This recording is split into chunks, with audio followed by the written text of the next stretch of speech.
오늘 우리가 함께 살펴볼 날주 본문인 출애굽기 32장에서는 그 유명한 금송아지 사건이 등장을 합니다.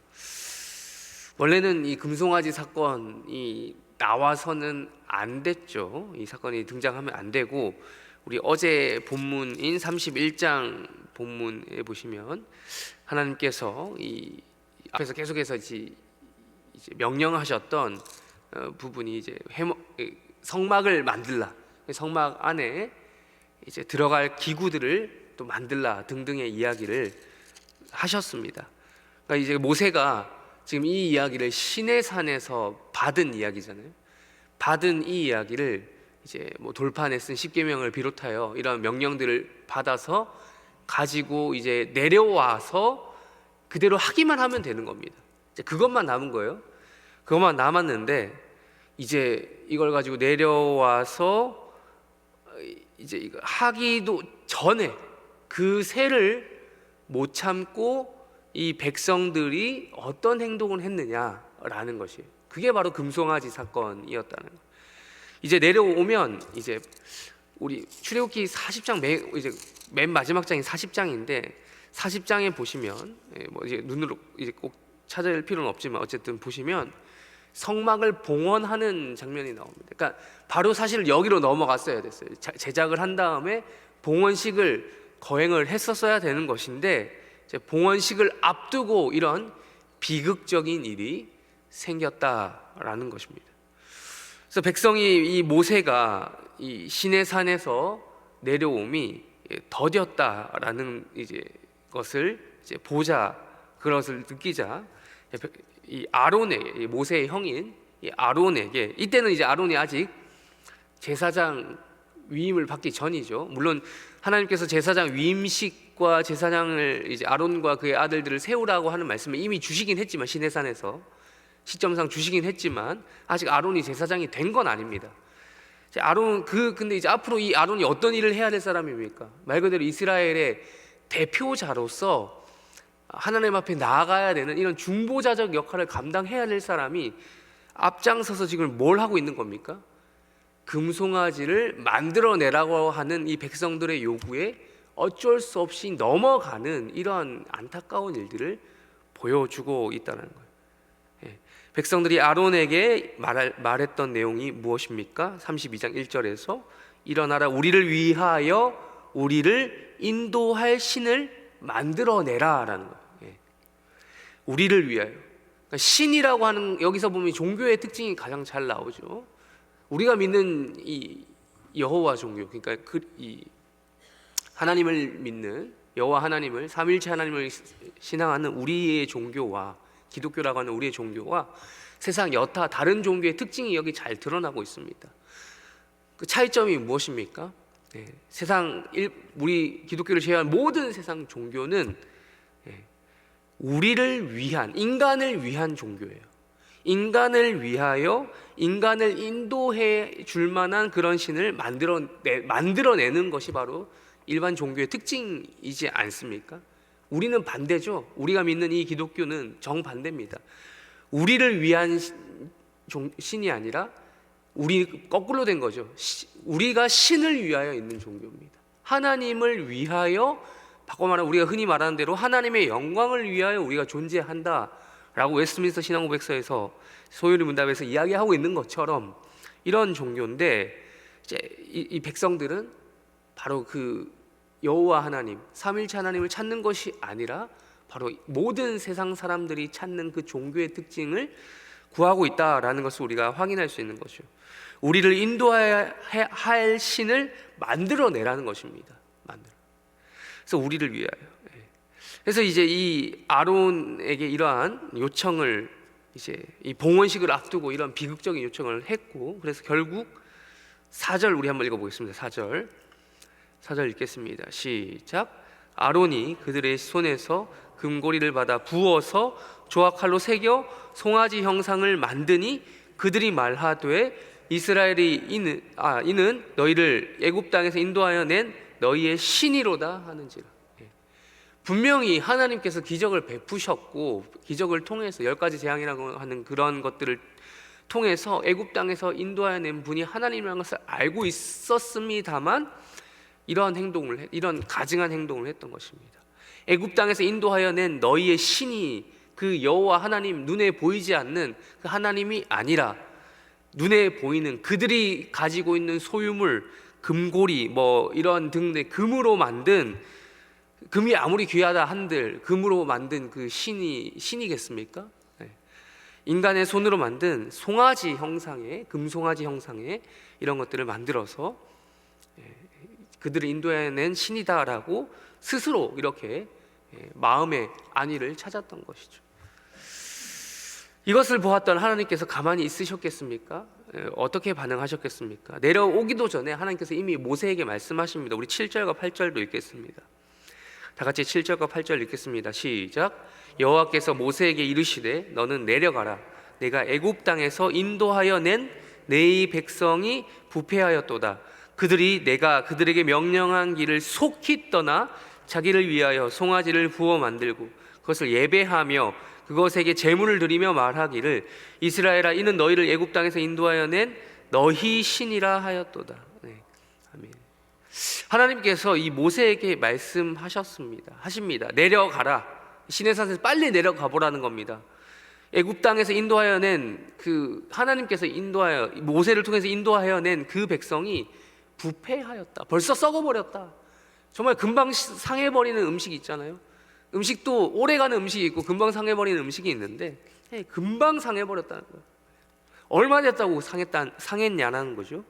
그래서 하나님께서 이들에게 명령한 길을 이들이 속히 떠났다, 속히 부패했다라고 하나님께서 말씀하고 있습니다. 이들이 예배해야 될 목적이 누구입니까? 대상이 누구입니까? 하나님 아닙니까?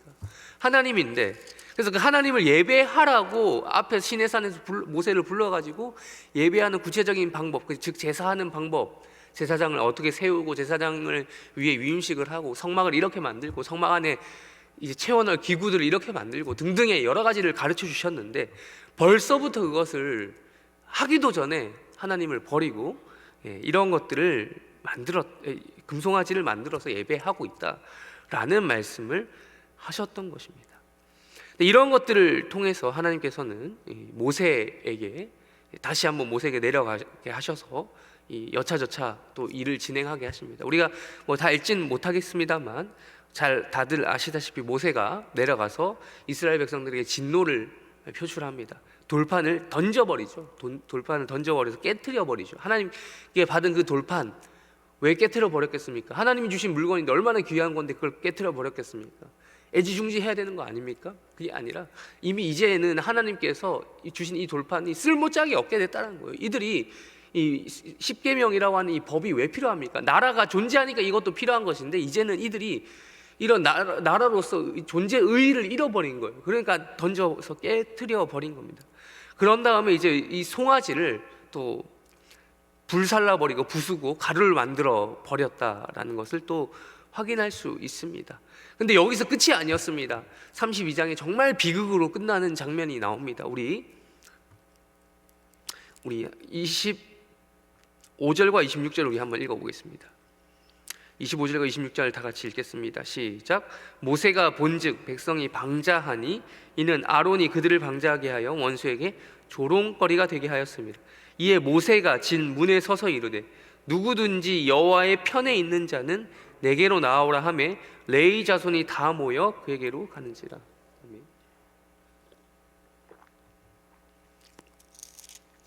자, 모세가 여호와의 편에 있는 자는 누구냐라고 이 백성들에게 나아가서 물어봤습니다.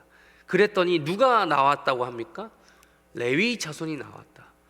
그런 다음에 읽지 않겠습니다만 27절 눈으로 보십시오. 이 문까지 저 문까지 왕래하면서 죽이라. 하나님 편에 설 자가 누구냐 했을 때 모든 백성들이 하나님 편으로 나왔으면 매우 좋았겠지만 그러지 않았다는 거예요. 하나님 편에 서지 않는 나머지 11지파, 12지파잖아요. 12지파 중에 한 지파, 레위 지파만 하나님 편에 서겠다라고 해서 나왔다라는 겁니다. 이 금송아지 사건 앞에서 나머지 11지파는 안 보이는 거예요. 그때 하나님께서 모세를 통해서 명령하셨습니다. 죽이라라는 겁니다. 나머지 11지파 돌아다니면서 그냥 마구잡이로 학살하라는 명령을 내리신 겁니다. 모세를 통해서. 이들이 회개의 기회가 주어졌는데도 불구하고 회개하지 않았던 결과였습니다.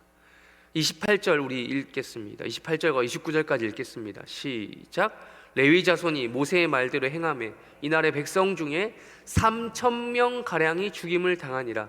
모세가 이르되 각 사람이 자기의 아들과 자기 형제를 쳤으니 오늘 여호와께 헌신하게 되었느니라. 그가 오늘 너희에게 복을 내리시리라. 아멘. 3,000명 가량이 죽었습니다. 레위 지파 사람들이 돌아다니면서 이 사람 저 사람 죽이는 거예요. 우리가 잘 아는 레위 지파는 어떤 사람들입니까? 우리 출애굽기를 넘어서 레위기에서 우리가 아는 레위기, 말 그대로 그 지파 이름이 레위기 아닙니까? 이들이 어떻게 해서 그런 성막에서 봉사하는 그런 구별된 일종의 지금으로 치면 성직자의 역할을 감당할 수 있었습니까? 바로 이 일 덕분에, 이 일 때문에 그런 일들을 감당할 수 있었던 것입니다. 하나님께 뭘 하게 되었다라고 표현합니까? 29절에서 이들의 이런 역할이 헌신하였다라는 거. 헌신. 헌신. 레위 지파 사람들이 처음부터 성막에서 봉사할 수 있었던 것이 아니라 이런 일들을 통해서 하나님께 귀하게 여김을 받았다. 근데 이 귀하게 여김을 받은 사건이 마냥 기쁜 사건은 아니었던 것이죠. 어떤 일이 있었다고요? 같은 동족들의 피를 흘렸다라는 거예요.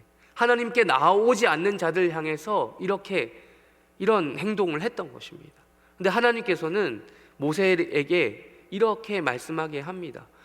여호와께 헌신하게 되었다. 그것이 너희에게 복이다라고 말씀하고 있는 것입니다. 사뭇 우리의 지금 2025년을 살아가는, 대한민국을 살아가는 우리로서는 이러한 부분이 머리로 이해가 잘 되지 않습니다.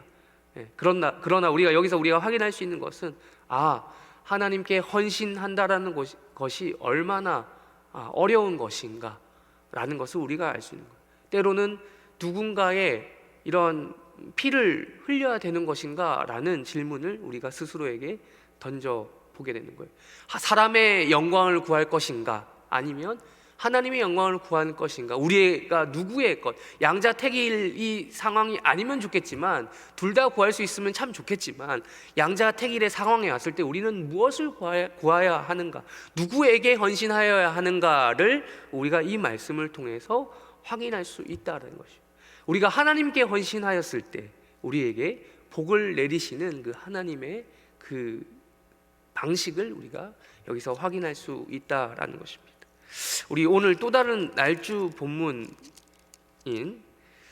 신약성경 요한복음 찾아보시겠습니다. 원래는 요한복음 11장이 오늘 날주 본문인데, 오늘은 오늘 출애굽기 32장과 연관된 날주 본문, 어제의 날주 본문인데요. 요한복음 10장 말씀을 좀 살펴보겠습니다. 요한복음 10장 22절 먼저 읽겠습니다. 요한복음 10장 22절, 어제 날주 본문입니다. 읽겠습니다. 시작. 예루살렘의 수전절이 이르니 때는 겨울이라. 여기서 이제 예수님 당시에 하나의 절기, 구약 성경에는 없다가 갑자기 등장한 절기 하나 이름이 등장합니다. 자, 무슨 절입니까? 수전절입니다. 수전절이란, 이거는 조금 이제 배경적 지식이 있어야 됩니다. 신구약 중간기 역사에 등장하는 어떤 역사적 사건입니다. 신약과 구약 중간 사이에 어떤 일이 있었습니까? 여러 제국들이 등장했습니다. 구약 시절에 이스라엘 나라가 어떻게 망했습니까? 북이스라엘과 남유다가 각각 아수르와 바벨론에 의해서 망한 다음에 역사가 흘러갑니다. 그러고 나서 이제 구약이 닫힙니다. 그러다가 신약에 예수님께서 등장하시기 전에 어떤 일들이 있었냐면, 알렉산더라고 하는 그 그리스의 아시죠? 알렉산더 왕이라고 하는 그 사람이 등장을 해서 헬라 제국, 그리스 제국을 세웁니다. 그 영향 아래 이 팔레스타인 지역인 이스라엘도, 구이스라엘 지역도 그렇게 들어가게 됩니다. 그러고 나서 알렉산더가 빨리 요절합니다. 빨리 죽었습니다. 젊은 나이에 빨리 죽고 나서 자신의 장군들이 그 넓은 제국을 분할 통치하게 됩니다. 그 중에 한 명이었던 그 장군에 의해서 이 팔레스타인 지역도 통치가 되게 되는데, 근데 이제 그러니까 장군이 이제 왕이 되는 거예요. 왕이 되어서 그 지역을 다스리게 되는데 쭉쭉 내려가다가 뭐 거기도 이제 아들 낳고 왕조가 이제 쭉 이어지겠죠. 그러다가 어떤 한 왕이 이 이스라엘 사람들 유대인들이 자존심이 세잖아요. 자존심이 세니까 유대인들이 잘 굴복하지 않습니다. 자신들의 관습이나 이런 것들을 존중해달라고 요청을 하는 과정 속에서 좀 과격하게 대응을 합니다. 그러다 보니까 그 왕이 어떻게 대응했냐면 이 성전, 유대인들이 가장 자존심 중에 자존심이라고 할 수 있는 성전을 아예 더럽힙니다. 유대인들이 싫어하는 돼지, 부정하는 그 동물들이 있죠. 돼지를 잡아 죽이고 그 성전에서 돼지 피를 흘립니다. 절대 그래서는 안 되는데 그런 일들을 했죠. 그러다가 결국 어떤 일이 일어나냐면 유대인들 사이에서 독립운동이 일어납니다. 독립운동이 일어나서 이 말 그대로 독립운동을 주도했던 이 사람들이 기존의 이 왕조를 쫓아보내는, 즉 독립운동에 성공하는 일들이 일어나게 됩니다. 그래서 이제 그 성공한 날을 뭐라 불렀나? 우리로 말할 것 같으면 독립기념일, 광복절 같은 날이 이 유대인들에게 있어서 무슨 절이라고요? 지금 여기 적혀져 있는 수전절이다. 수전절이라는 말은 닦다, 깨끗이 하다. 성전할 때 그 전입니다. 전을 깨끗이 하다라고 하는 전. 그러니까 그 이방인의 왕에 의해서 더럽혀진 그 성전을 어떻게 해야겠다? 돼지 피와 각종 그런 짐승들, 부정한 짐승들과 이런 피를 흘린 그곳을 어떻게 한다고요? 새롭게 닦겠다. 그리고 그 전을 하나님의 전으로 다시 한번 헌신하겠다, 올려드리겠다라는 의미에서 수전절이라고 하는 단어가 나온 것입니다. 근데 예수님께서 지금 이 수전절에 예루살렘에 이제 가셨다라고 말씀하고 있습니다. 그때 무슨 행동을 하셨는지 좀 읽어보겠습니다. 23절과 24절도 우리 한번 읽어보겠습니다. 23절, 24절까지 읽겠습니다. 시작. 예수께서 성전 안 솔로몬 행각에서 거니시니 유대인들이 애워싸고 이르되 당신이 언제까지나 우리 마음을 의혹하게 하려 하나이까? 그리스도면 밝히 말씀하소서 하니. 지금 아까 제가 수전절이라고 말씀드렸죠. 마치 우리 출애굽기 앞에서 이제 벌써 이스라엘 백성들이 이제 모세로부터 율법을 받아서 뭐만 하면 된다고 했어요? 이제 이 성막을 만들고 성막의 기구들 이런 것들 다 만든 다음에 봉헌식만 하면 되는 거예요. 하면 되는 건데 이들이 그 세를 못 참고 뭘 했다? 그들을 인도하여 낼 자기들을 위한 신을 만들라라고 해서 금송아지를 만들었잖아요. 근데 마찬가지예요. 지금 수천 년이 흘렀습니다. 지금 그때 역사적 이 모세가 있었던 시절과 지금 예수님이 활동하던 시절은 2000년인가요? 4000년? 제가 정확히 기억은 안 나지만 하여튼 수천 년의 그 역사의 간격이 있어요. 그러나 여전히 인간들의 마음은, 유대인들, 이스라엘 백성들의 마음은 똑같은 것입니다. 역시나 이 수전절 또한 어떤 의미가 있다고 제가 말씀드렸습니까? 이 성전을 뭐 하는 의미가 있다고요? 봉헌하는 의미가 있어요. 하나님 앞에 바치는 의미, 깨끗하게 해서 바치는 의미가 있는 것인데 이때도 여전히 유대인들의 마음은 어떤 마음이었다라는 겁니까? 우리를 인도하여 줄 누구를 찾고 있어요? 그리스도를 찾고 있는 거예요. 근데 이들이 찾는 그리스도는 우리가 예수님을 우리 주 예수 그리스도로 고백하는 그러한 그리스도, 그런 신앙 고백과는 전혀 180도 다른 이야기입니다. 이들이 찾는 그리스도는 뭐와 같은 그리스도입니까? 출애굽기 언어로 표현하자면 금송아지 같은 그리스도인 거예요. 여러분, 이 수전절이 이르렀는데 유대인들이 무슨 생각을 하면서 이 절기를 맞았을까요? 여전히 유대인들은 이때 당시 누구의 지배를 받고 있었습니까? 물론 그때 당시는 독립을 잠깐 했었지만 이내 곧 누구의 지배를 받아요? 로마라고 하는 나라의 지배를 받습니다. 독립기념일이 있지만 독립을 하지 않고 있었던 이들의 현실이 있었다는 거예요. 그러면서 유대인들은 누구를 찾았습니까? 그들을 다시 한번 해방시켜줄 그리스도를 찾고 있었던 것입니다. 그 그리스도, 즉 금송아지 같은 그리스도를 이들이 찾고 있었던 거예요. 그래서 유대인들이 계속해서 집요하게 예수님께 물어보는 겁니다. 당신이 진짜 그 그리스도가 맞냐라는 거예요.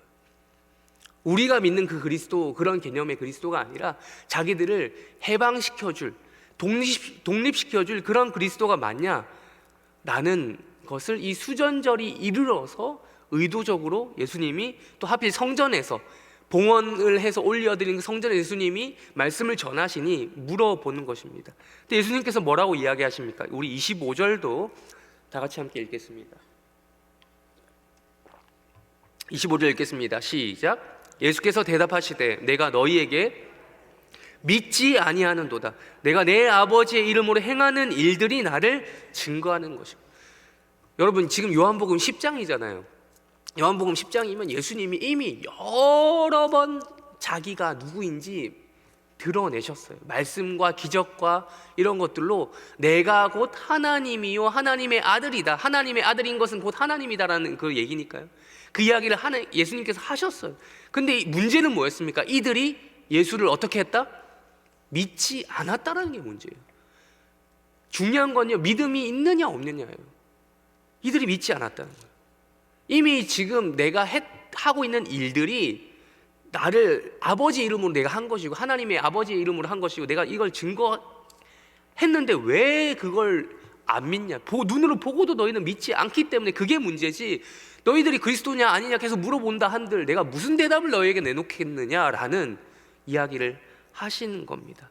그러면서 다시 한번 똑같은 말 반복해서 하셨던 말씀, 그 말씀 또 다시 하십니다. 요한복음의 주요한 주제라고 할 수 있죠. 영생이라고 하는 말씀을 다시 한번 하십니다. 10장 28절 마지막으로 읽겠습니다. 시작. 내가 그들에게 영생을 주노니 영원히 멸망하지 아니할 것이요 또 그들을 내 손에서 빼앗을 자가 없느니라. 아멘. 예수님께서는 이 목적을 위해서 오셨음을 믿으시길 주님의 이름으로 축원합니다. 영생을 주기 위하여 오셨다. 우리 잘 아시는 요한복음에는 영생이라고 하는 주제가 정말 중요하고 많이 이 단어가 등장을 합니다. 우리 잘 아는 요한복음 3장 16절 말씀 우리 한번 외워볼까요? 하나님이 세상을 이처럼 사랑하사 독생자를 주셨으니 이는 자마다 멸망치 않고 무엇을요? 영생을요. 영생. 똑같이 예수님께서 말씀하신 그 말씀을 다시 한번 반복하는 겁니다.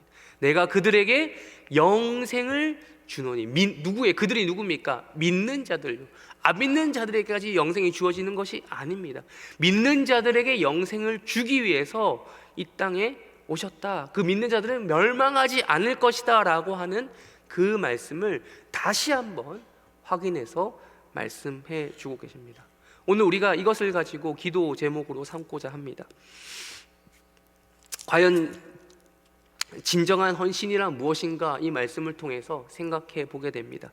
오늘 하루 또 우리가 우리가 그냥 자연인 그대로 살아가다 보면 자꾸 우리는 하나님이 그러니까 우리가 하나님을 위해서 존재한다는 것을 머리로는 알고 있지만 우리의 관성의 법칙에 따라 우리가 하나님을 위해서 있는 게 아니라 하나님이 우리를 위해 있는 게 아닌가라는 착각 속에 살아갈 때가 참 많습니다. 오늘 아침도 우리가 이렇게 기도하러 나오지 않으면 아마 그런 법칙에 의해서 우리는 또다시 하루를 그냥 생각 없이 살아갈 겁니다. 그러나 그게 아니죠.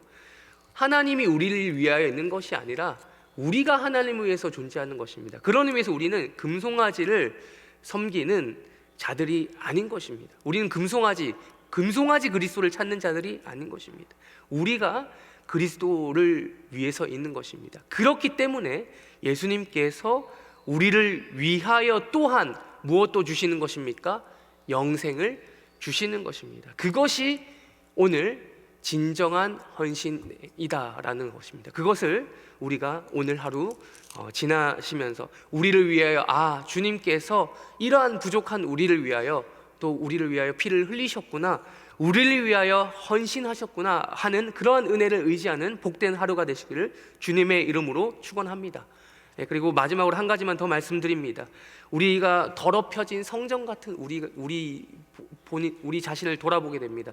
분명히 봉헌, 오늘 헌신 이런 개념들을 말씀드렸는데 우리가 하나 각자 한 명이 다 성전이라는 고백을 우리가 하잖아요. 이 성전이 오늘 하루도 가만 내버려두면 자꾸 더럽혀지는 겁니다. 더러워진 성전 같은 우리 몸을 지금도 닦아야 되는 것입니다. 성전을 닦는 것이 헌신이다, 봉헌이다 말씀을 드렸는데 계속해서 닦아야 돼요. 무엇으로 닦아야 됩니까? 오늘 하루도 그리스도의 보혈로 닦음으로써 우리가 오늘 하루도 나아가서 세상에 나아가서 이 보혈로 씻겨진 우리가 그 세상에 나아가서 씻겨진 우리만이 이 세상을 향한 또 다른 헌신이 가능할 줄로 믿습니다. 이러한 복된 하루가 되시기를 주님의 이름으로 축원합니다. 다 같이 주기도문으로 예배를 마치고 각자 개인기도 제목 가지고 기도하시다가 때가 되면 돌아가시길 바랍니다. 하늘에 계신 우리 아버지여, 이름이 거룩히 여김을 받으시오며 나라의 마옵시며 뜻이 하늘에서 이루어진 것 같이 땅에서도 이루어지이다. 오늘날 우리에게 용할 양식을 주옵시고 우리가 우리에게 죄 지은 자를 사하여 준 것 같이 우리 죄를 사하여 주옵시고 우리를 시험에 들게 하지 마옵시고 다만 악에서 구하옵소서. 대개 나라와 권세와 영광이 아버지께 영원히 있사옵나이다.